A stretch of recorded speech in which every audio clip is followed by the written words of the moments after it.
Mae Krier, an original Rosie the Riveter, was born in 1926 in North Dakota. After the bombing of Pearl Harbor, Mae, her sister, and a friend headed to Seattle, Washington, where Mae became a riveter for Boeing, making B-17s and B-29s for 92 cents an hour. She met Norm, her late husband, a sailor, on the dance floor in 1944. Norm was transferred to Pasco, Washington, and in April 1945 they married. She left Boeing to work for the Army engineers with Italian prisoners of war in Pasco at 83 cents an hour. Eventually they settled in Pennsylvania, where they raised their 2 children and where Mae still resides today. Mae joined other Rosies to get the first National Rosie the Riveter Day in 2017 and the Congressional Gold Medal for Rosie in 2020. During the pandemic, through her Facebook page, Honor Rosie, Mae, with the help of companies, groups, and individuals, made and mailed well over 6,000 red and white polka dot face masks. 5,000 went directly to her Honor Rosie followers.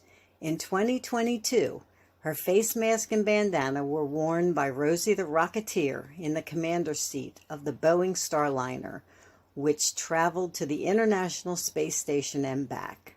Mae continues to travel the world to promote Rosie the Riveter's legacy, and at 98 years, Mae still cuts her own grass. Now it's time to join Breaking Barriers with Mae Krier. Hello, Mae. How are you? Good morning, Deb. Good to see you again. You look pretty in blue. Oh, thank you. Thank you. I'm excited about today's episode because I don't know much about this subject. So I'm going to introduce Stacy Roth, who is the director of the Washington Crossing Fife and Drums. Hi, Stacy. Hey, good morning, Deb. Hi, Mae. How are you? Hi, Stacy. Good to see you again. Good to see you too. So we'll start out first, before we get into your history and what you're doing. Let's start with how you met Mae.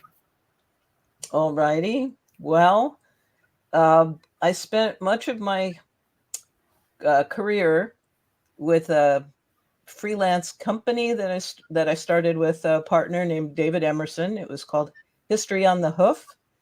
And together we offered a number of programs on different historical themes. Some of them were in-character storytelling programs and others were lectures. For instance, I was very well known for a program called Revolutionary Tea on the history of tea in the 18th century and why it became unpopular at a point shortly before the Revolution. And I also portray Molly Pitcher, the woman who assisted her husband firing a cannon at the Battle of Monmouth. And starting in 2009, I offered a program called Soldiers Without Guns, Women Defense Workers of World War II, in which I portrayed a fictional welder who was working at New York Shipyard in Camden. And it was based on some various sources, such as Augusta Clausen's diary of a shipyard welder. I'm not exactly sure of the title there, but she had written a book on that. And I also interviewed Mae and other Rosies eventually, and worked with some other primary sources such as recorded interviews. So I started doing that program in 2009. And then in, I think it was about 2015, we saw this newspaper article in our local paper. I decided to even bring it, have it here. So it was all about Mae. And I decided to contact her. So I reached out. I can't remember whether I actually just found her number or address in the phone book because, she lives nearby. You just knocked on my door, Stacy. I just contacted her and I said, hey, I'm doing this program on women defense workers of World War II. I'd love to meet you. I read the article. Can we meet? So we got together and we became really close friends. So and I met Mae, and Mae used to hold these kind of informal meetings with a lot of her fellow defense workers at her home. I even have a picture. I know it wasn't one of the photos that I sent, but here we are. I think this is probably in 2015 or 2016, meeting with a number of the different Rosies from that period. And so that's how I got to know Mae, because she's a local hero and appeared in the newspaper a lot. And continues to. Mae, I even have the ones that came out like in the last few days. There you go. All of the clippings that we come across with Mae. Yes. So Mae, you have traveled with Stacy and her husband John, right? Oh yes, so many times. But I remember the day I met Stacy. This redheaded woman knocked on my door. What happened to your hair, Stacy? Oh yeah. But it was so went white over the last 10 years. And right away we knew we liked each other. We just became such good friends. And she's helped me with so many things. Her and John have just taken me with them everywhere. They've just put under their wing. And they've taken me so many beautiful places. And Stacy has traveled so many travels with me. The first we did was when the Twilight Wish Foundation granted my wish to go to the California Rosy Riveter Convention. I got a hold of Stacy right away, and they said, "How about it, Stacy? Will you go with me?" We had such a good time. That was new for both of us. Oh, and yeah. Stacy thought she was with an experienced traveler because I traveled a lot, but she's the one that led me around. Stacy, continue to tell her how much fun we had. Oh, we had a great time. We got to see all kinds of sights. We went on board the Liberty ship out there. They had we toured that. The O'Brien, I think it was called. I know we have the Brown out this way on this coast, but we went on the Liberty ship and sat behind the big guns, and it was great. And we even went to Chinatown. So I remember Remember, Stacy, when we got those the people that pedaled you up and down the streets? Wasn't that fun? That was I never something. experienced that before. Oh, that was great. We got to the top of one hill, and that man had three of us on the back of his bicycle in his cart. And when he stopped, I think he was exhausted because the people along the sidewalk applauded. Right. How they go up and down those hills pedaling a cart full of people. I don't know. I just don't know. Well, Stacy, you've done so much, but first of all, tell us, I know you're so educated. You know more about World War II than I do, even though I lived through it. You've got such a good education. And I always forget your title. I know you have a title. You're not what you call a reenactor. You've got a title. So tell us about that. Well, it's not so much a title. I guess I consider myself a historical interpreter. I actually went and studied museum interpretation in graduate school.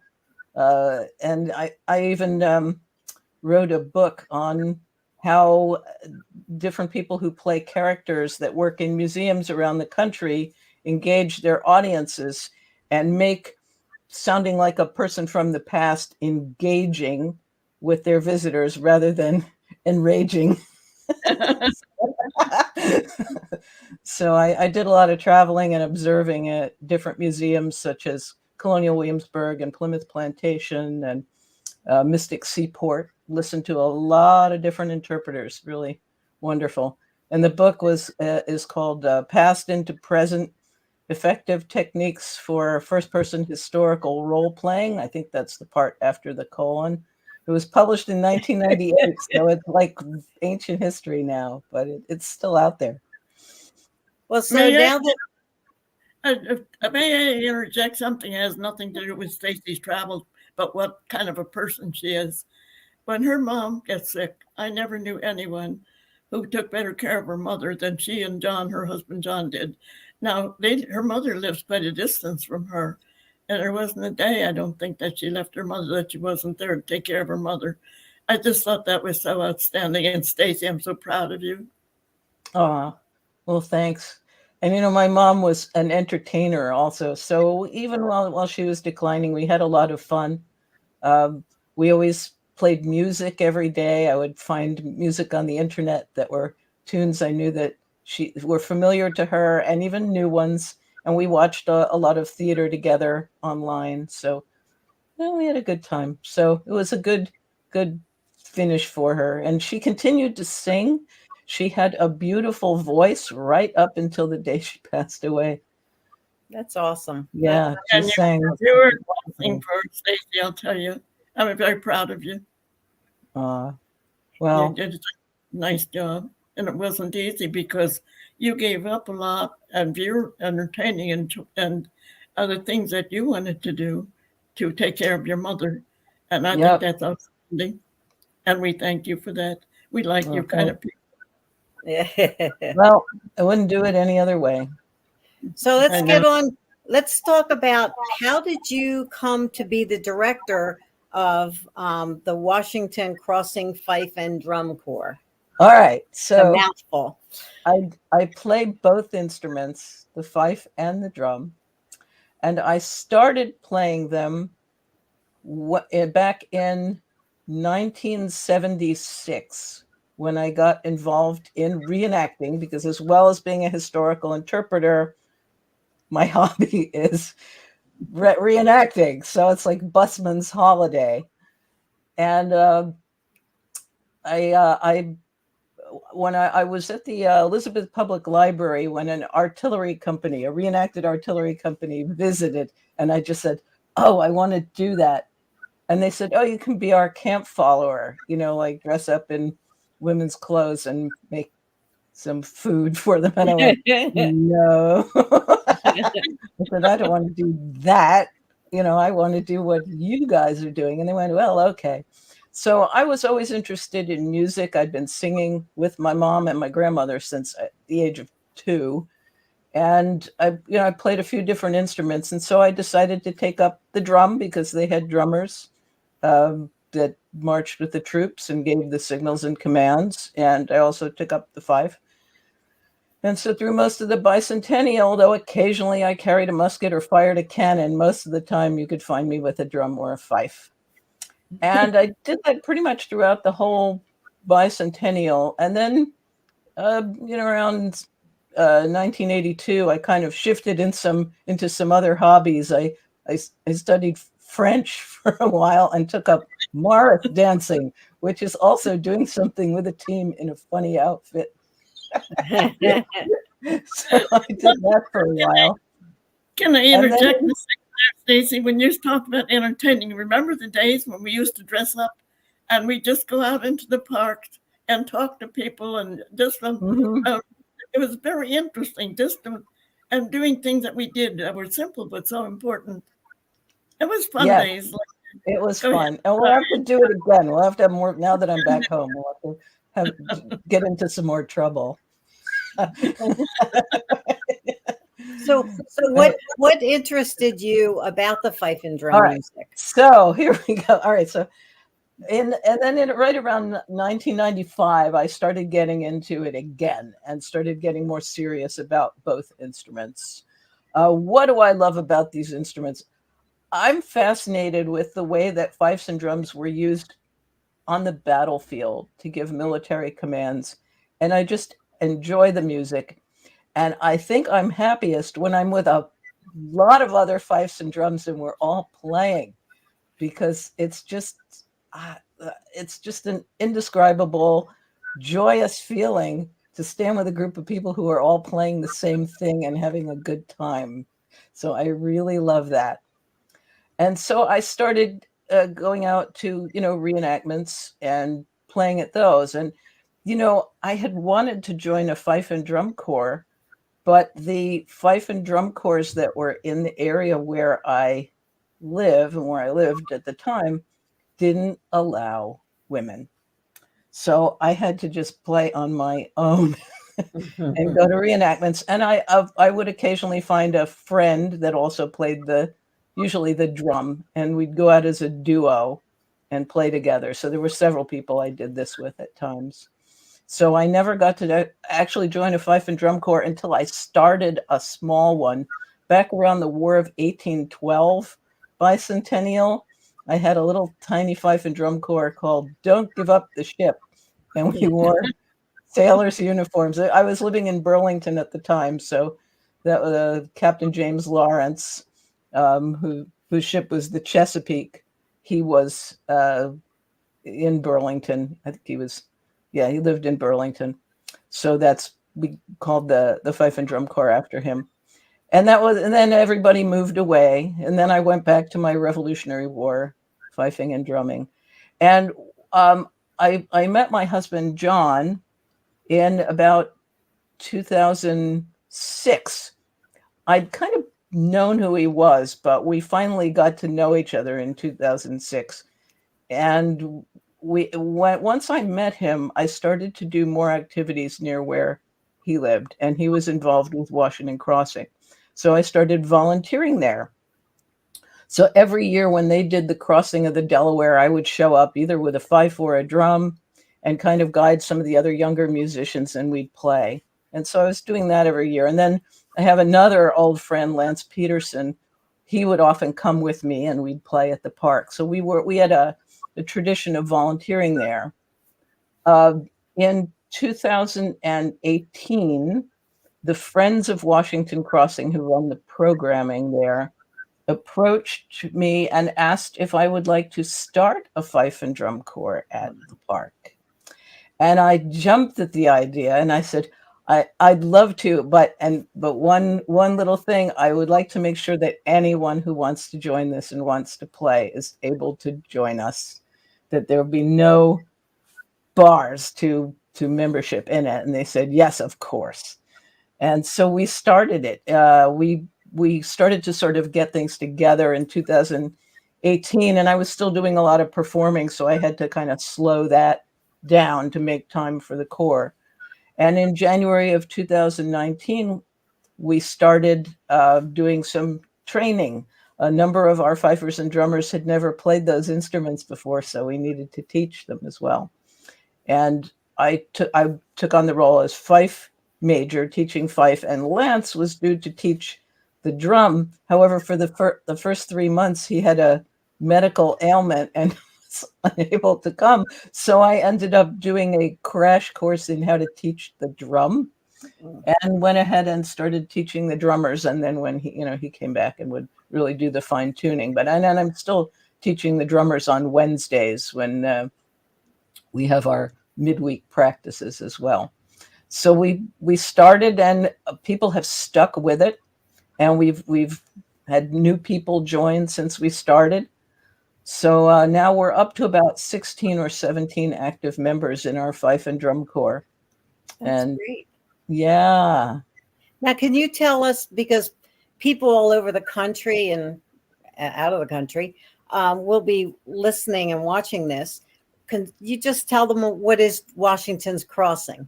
Great. We who live here know, but if you right, that's right. I was about to do that. So Washington Crossing Historic Park is located in Washington Crossing, Pennsylvania. It is on the Delaware River, and it is famous for being the location where General Washington and his army crossed the river on the night of December 25th into the 26th of 1776 to march down to Trenton and make an attack on the Hessian garrison down there, where they were victorious, and they captured almost 1,000 Hessians and then marched them back to Pennsylvania.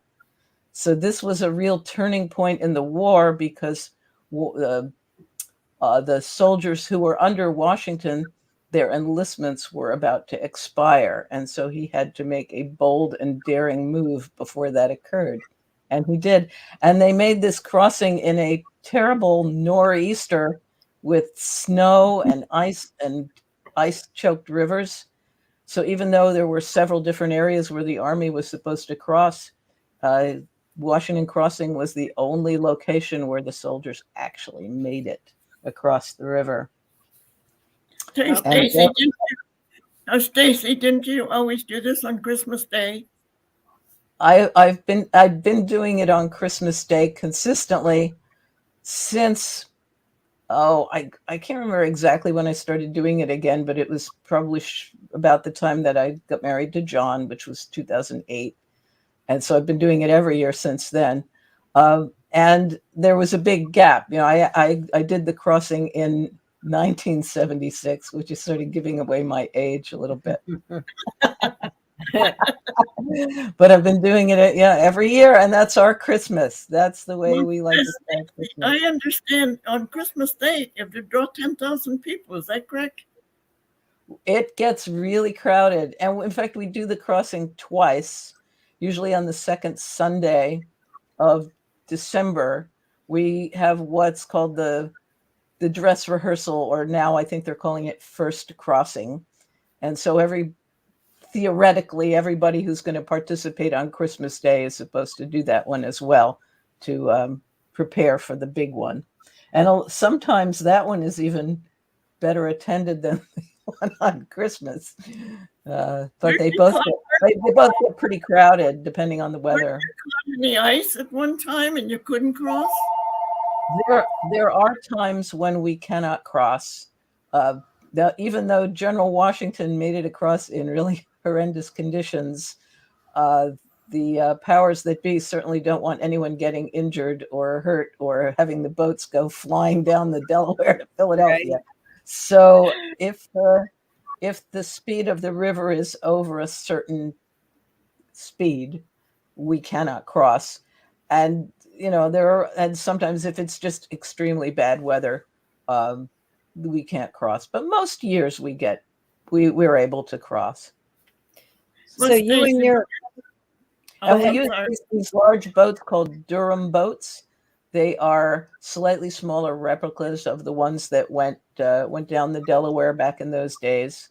Although the ferry was also in use in 1776, so a ferry boat going back and forth on with a flat surface rather than a deep boat, that would have been used too. But we don't have a ferry; we only have the replica Durham boats. Can I say about Washington Crossing? In addition to doing the crossing, the park has a number of special events throughout the year, and that's what the Fife and Drum Corps performs for. So Washington's birthday, we have a Washington's birthday celebration every year, and we play at that. July 4th is a big day for us.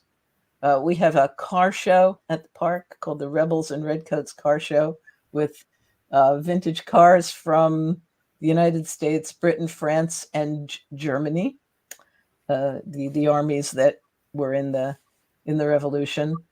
And sometimes other events pop up throughout the year, so we're there. And the Corps also does a very limited number of off-site events, such as local parades. So. Stacy, can I interject a little humor here? One time we were with a group of women, and we went to visit that Stewart painting when it was still in the Washington Crossing church or museum there at the time. And I remember it was so impressive. Now they've moved it to the New York Metropolitan Museum. But at the time, it was so funny because as we come out of the church after seeing that beautiful painting, the bus driver says to us, "Why did George Washington go to all that trouble with the bridge right there?" Well, another thing that you're talking about, my great-grandson and his wife were dinner theater performers. And the time that he did the program, he played John Adams in 1776. That was my favorite of all the programs he did. I just loved that, the program and the history, and it was so amazing. So I love that musical too. Yes, that's one of my favorites. So you and go ahead, Deb. Okay. No, so you and John are members of the Glover's Marblehead Regiment, right? Yes. Okay. So let's show some pictures, and you can narrate them. Okay, Brandy, you want to put up the first picture? There we go. Oh, there we go. So we mentioned that I had been volunteering at the park. There were a few years when the park was hiring another fife and drum corps to come in at their crossing events. And so during that time, I took up rowing. That's one of the rowers. So there I am with John, and we are rowing General Washington across the Delaware. We're actually on his boat. So, Nice. and these poles, they weigh, 25 or 30 pounds. It is like trying to row a telephone pole. Wow. And it takes a lot of control. And it's very easy for a person who is about 6 feet tall, who is standing way above these things. But when the oar is chest height, it really takes a lot of shoulder strength and upper body strength to control it. But we did it. Yeah. It was, and I work out at a gym year round, so I would always do the kind of exercises that would prep me to be able to do this activity. Nice. Next picture. Yeah. Okay. And this is, I believe this is from a Battle of Trenton reenactment with some of the massed music. So this is not our fife and drum corps. This is just associated musicians from various regiments. I see my good friend Benjamin Robinson there, who is at the rightmost side of the photo, who is a fifer who lives in Maryland now. He was part of my Don't Give Up the Ship Corps back during the War of 1812 bicentennial. Works for the Coast Guard. And again, it's an old picture. I believe he's getting ready to retire from the Coast Guard soon. Nice. And I'm the one in the hunting shirt. And I should say something about the regimentals that we're wearing. You can see 3 of them at that point are in red coats, and I am in a hunting shirt. The red coats were obviously not the British Army, even though they were famous for wearing red coats. But many of the soldiers from the mid-Atlantic wore coats of blue with red facings and cuffs and collars. And the reversed colors of the coat made it easier for the commanders of the regiments to be able to pick out their musicians from the rest of their soldiers. Okay. So that's the reason for the red coats. Now, not all continental units had blue coats with red facings. Some, for instance, in New England had blue coats with white facings. So the musicians would have white coats with blue facings. Okay. Yeah. I love that. Yeah, that's my husband John and I, and that is one of the days where we were rowing, posing with each other with the Delaware River in the back. My husband's reenacting history goes back further than mine. He's a little bit older. He started reenacting in 1962. Wow. So, and this, when we do the 250th anniversary of the crossing of the Delaware, we'll be doing a 50th anniversary for us of actually participating in that crossing. Wow. Although he did it for a few years prior to 1976 as well. So, and I have a story that goes with that, because back in 1976, women were not allowed to participate in the crossing. So how did I get on the boat, right? Yes, right. Yeah, I was a member of the East Artillery Company at that time, participating as a drummer or an artillerist or a musket-bearing soldier. And we attended that reenactment, and I never expected to get on the boats.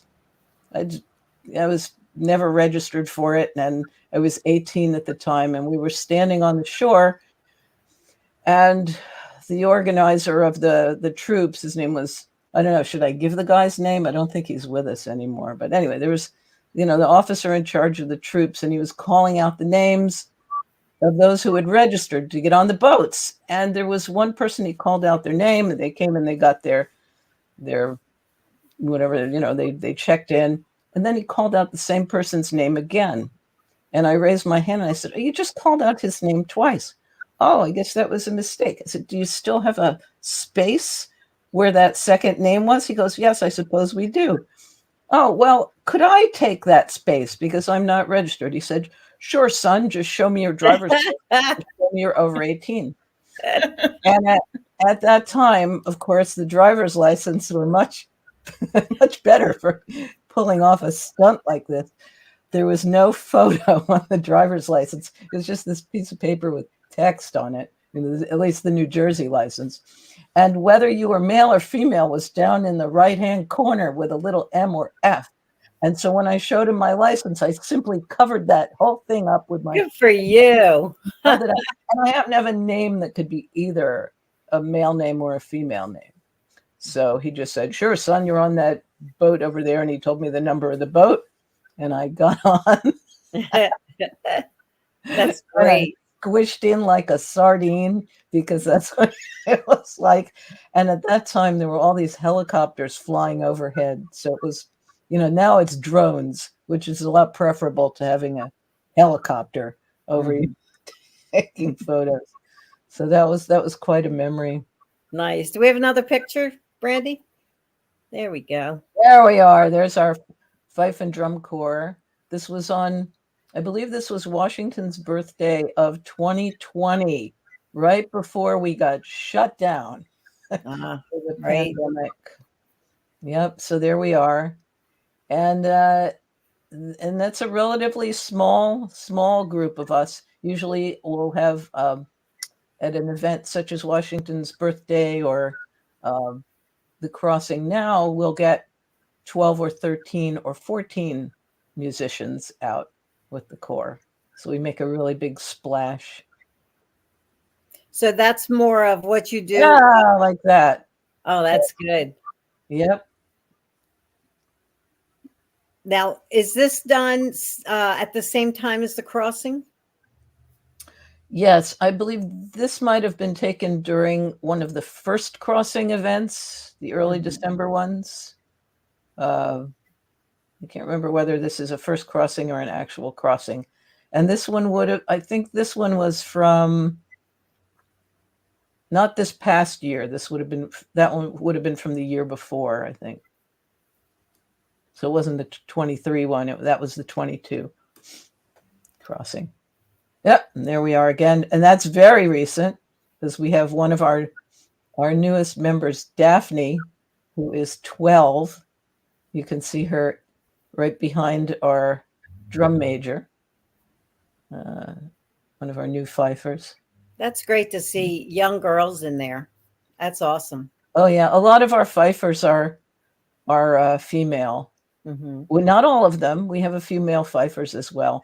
Our drummers, other than me, are currently all guys. And you can see my husband back there. I got to give him credit. He never played the drum, but there he is in the back, in the center of the photo, with the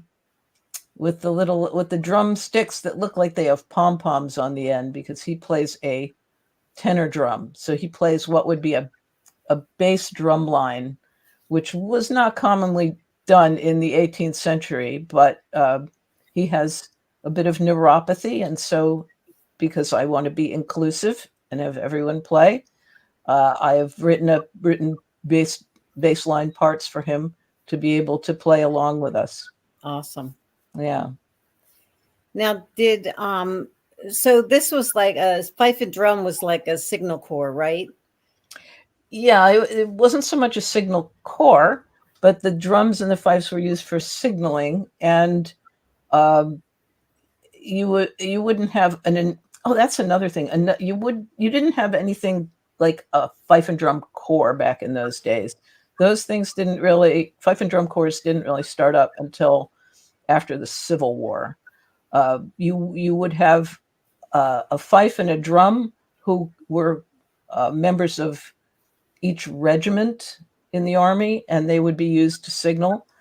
And then occasionally when they were, on the march or parading through a town, the fifes and drums from the various regiments would mass together and they would play. And so that would resemble sort of a modern fife and drum corps. But you would have a fifer and drummer, and their primary purpose was to provide signals both in camp and on the battlefield. So in camp, they would play signals such as reveille, which would warn the soldiers to get up and get out of their tents and turn out for a morning roll call. They'd play assembly calls. They'd play calls for the soldiers to gather wood or line up to get water. They'd play a retreat ceremony, which was another roll call at the end of the day. They'd play a signal for the troops to retire to their tents or their huts at the end of the day as well. On the battlefield, they would play commands for facing to the right or left, or charging the enemy, or retreating from the enemy, or a ceasefire if all the soldiers were ordered to stop firing. So they were very important, and it was similar to what a walkie-talkie would be used for later on. Yeah. So you mentioned before COVID. So how did we know that COVID affected everything and everybody? How did you manage the Corps during the pandemic? Well, when we had to shut down, for a while we could not practice together live, which is so important because you learn to listen to each other and hear what you're doing and play together. However, when I was selecting the music for the Corps, I transcribed it all into a web-based software application called NoteFlight. So all of our music was already available to put up on Zoom. Mm-hmm. And I learned about Zoom, so I had to sort of do a crash course in how to run a group and be able to put NoteFlight up on Zoom and have everybody play along. So it took a while to figure out how to do this. And we started doing it with people playing along with NoteFlight. And I have to add something else here. Our music is written mostly in the keys of D and G, but the instruments play in B flat and E flat. So you can't press the play button on the transcription software and automatically have it play in the key. It'll clash. So I would also transcribe all of the music into E flat and B flat. Wow. And I did that as a practice at home play along. So I'd already done this. And so I would play those, and then the members would have to read off of their own copy of the music and play along with what was being played to them. So we started out doing that, but eventually everybody got the confidence to take turns leading. So then we would have one live fifer playing and everybody else would be on mute and play along. And then we'd take turns doing that. Wow. So I ran 2 sessions per week, every Wednesday and every Sunday. And many of the Corps turned out to these. What else were they going to do? They couldn't go out and do much. So we had a very big group on Zoom every Wednesday and every Sunday, while everything was shut down. And then during the summer, we actually met live and played outside, kind of distanced from each other. So we got to do some live practice. And when did you go back to the park? Oh, let's see. When I think we were on Zoom and with the summer practices for about 1.5 years. We went through 2 crossings that were not held for the public. The first one was totally on video, and we actually masterminded one of those crazy videos where all the musicians are in blocks on the screen, and we played Happy Birthday. This wasn't for the crossing, it was for Washington's birthday. We played Happy Birthday in one of those videos. So one of the Corps members learned how to do the editing, and I learned how to do the audio editing. It's still up, and you can find it on YouTube. And it's very primitive, but it worked. So we did that. So that was the year we didn't do Washington's birthday. And I think for one crossing, they did like a secret crossing. And then we had another year where we did another limited one crossing was totally on video, and then the second crossing after that was also a video taped one, I think, if I'm remembering correctly. So I can't remember exactly. It's all blur. I can't remember exactly when we went back doing it. But I think by 2022 we were back doing Washington's birthday. Well, yeah. You certainly did a lot. As we wrap this up, is there anything else? Any other takeaway you want for us about? I've learned a lot about fife and drum because I really didn't know anything. And is there anything more you'd like to add? Oh, I suppose I'd like to mention something about the music that we play, because in addition to signals, the fifers and drummers knew a number of tunes, and most of our repertoire consists of tunes that were actually played by fifes and drums at that time. There are a lot of sources for fife music. There were published sources, and fortunately today we have a dozen or more sources of manuscripts that were kept by fifers in those days who wrote down the tunes. There are fewer sources by drummers. So in many cases, we don't know what drum part went with a fife tune. We have to do some matching that way. So we'll use some standard beatings from the time, and then on occasion we compose our own drum beats.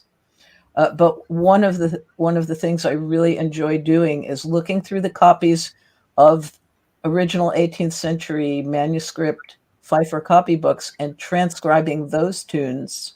Wow. And then putting a drum beat to them.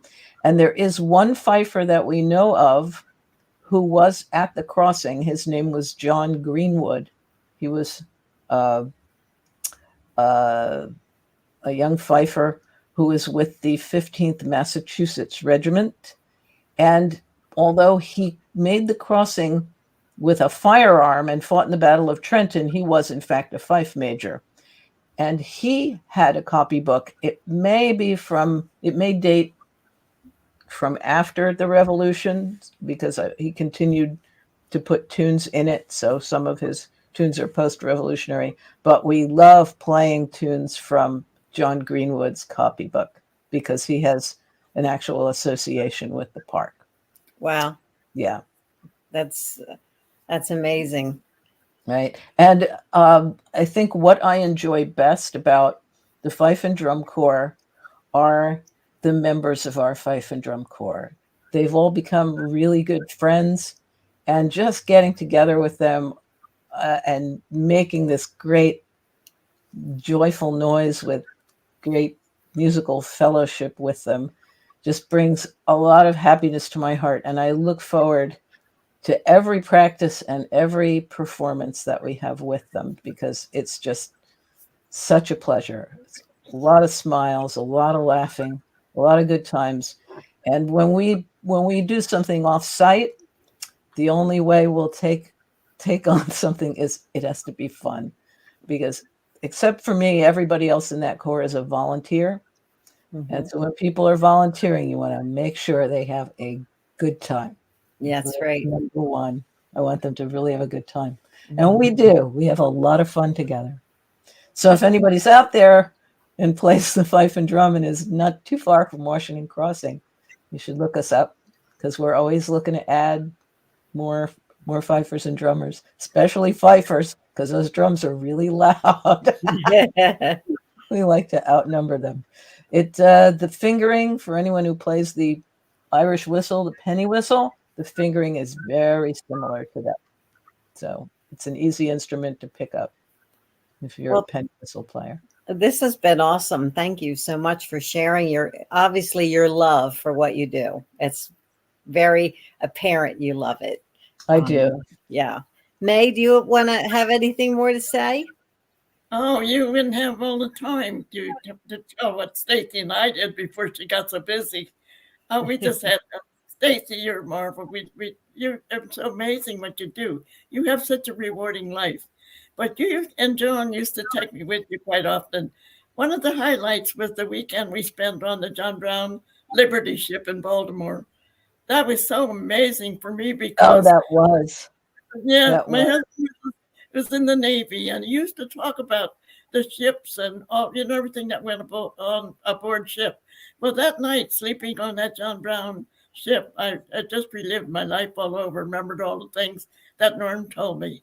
And it was the next morning when we got up, we watched all the people coming aboard. I think there were 700, wasn't there, Stacy, that day? Oh, yeah. That It came was, to John Brown. It was yeah. amazing. But John and Stacy have taken. We've had so much fun together. And you know what I tell them? With all the uniforms they got, I wonder which one fights for the space in the closet. You're both so amazing, and I'm so proud to say that I'm your friend. You and John both would do anything for me. Well, May, Thank it's a mutual admiration society because I think you are just a marvel in yourself, and thank you for all the work you did during the war and what you're doing now to bring attention to the Rosies. I'm so excited to be joining you at the Congressional Gold Medal? right. Mixed up with the title of that. Whatever, the medal is going to be very exciting to see But we you did we receive did them. it with fun and humor, the things we did and seen together. To some people, they think they were minor or simple, but not for us. We enjoyed every minute of it. Oh yeah, and we've gone to the Reading Air Show out Oh, in Reading, Pennsylvania, the World War II weekend, and you should see May climb up on a tank, or like that. It's amazing. So, Well, thank you very much. This has been great. There's one more thing I'd like to add, and that's Yes. I'm also very grateful for the support I get from the Friends of Washington Crossing. My boss there, Jen Martin, is the executive director of the park, and she has just been fantastic and really supportive. So, well, they do a lot of great activities. They do. Yeah. All right. Well, you've done good, Stacy. I'm proud of you. You've done good, Stacy. And thank you for doing this. We're pre-recording for a later date, and we appreciate you coming on.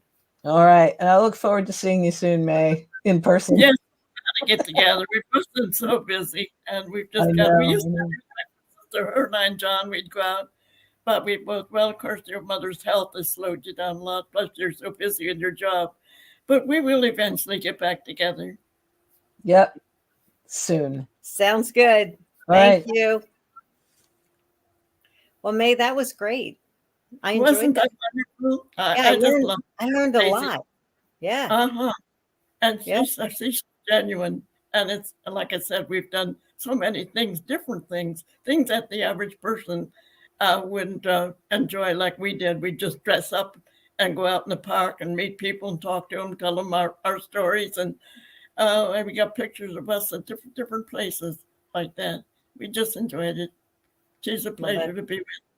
That's great. And I remember meeting her and her mom at your house when you had a Rosie get together, probably 2019, maybe 2018. Yep. Now, she was always so supportive of us Rosies, and that was so nice. And we loved having her mother to come down. Her mother worked at the Stage Store Canteen, and I think it was Newark, New Jersey during the war. She was quite an entertainer. Yeah, she's in the video I took of all of you powering up. Yeah, she only was able to come once. It was nice because John had to go get her and bring her down. But those days were so much fun because those Rosies loved to tell her stories, and we'd have a newsman, a photographer, historian, Deb. One of the editors from the paper brought her mother. Things like that. It was really very rewarding. Yeah. Well, another good podcast done, May. And thank you, Deb, for what you do, and thank you, Brandy. We can't thank you enough. So I think it's time to power up, May. Okay. You ready? Power up. We can do it. Oh, thanks, everybody. I'm undressed. Be kind to one another. Bye-bye. Thank you.